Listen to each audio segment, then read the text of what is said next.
Roderick, that Chantry fellow who led us through the mountain from Haven. You know he died, I assume. Got us as far as the camp, and then... that was it. Oh, that's too bad. I helped him walk. He... talked about you quite a bit. He just needed to be sure you were Andraste's chosen. He was terrified of what it meant, if it were true. But in the end, he believed. He asked me to tell you he was sorry.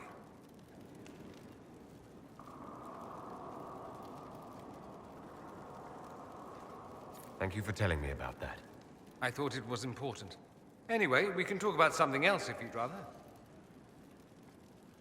It occurs to me that I barely know anything about you. Beyond my being a mage from Tevinter, you mean? Beyond that, yes.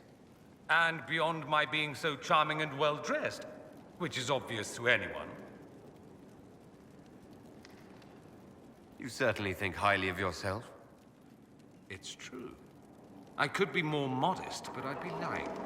Now, what was I talking about? Ah, yes, me.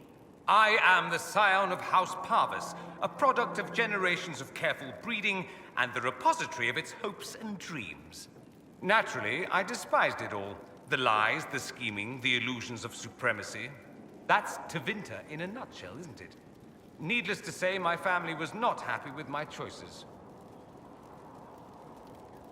What do you mean by generations of careful breeding? The great families of Tevinter don't have children. They refine traits, weed out the undesirable, and promote the rest. My mother was chosen for my father because magic runs strongly in her blood.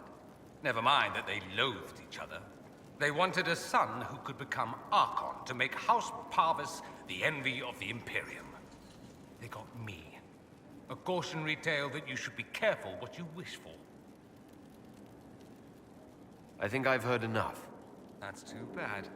I never tire of talking about myself. I should go. As you wish.